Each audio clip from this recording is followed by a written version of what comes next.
You ask Tiger to solve. This deals with linear equations with one unknown.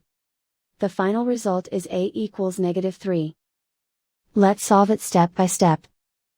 Isolate the a. Divide both sides by -9. Cancel out the negatives.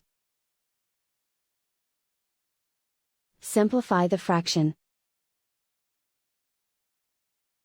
Move the negative sign from the denominator to the numerator. Find the greatest common factor of the numerator and denominator.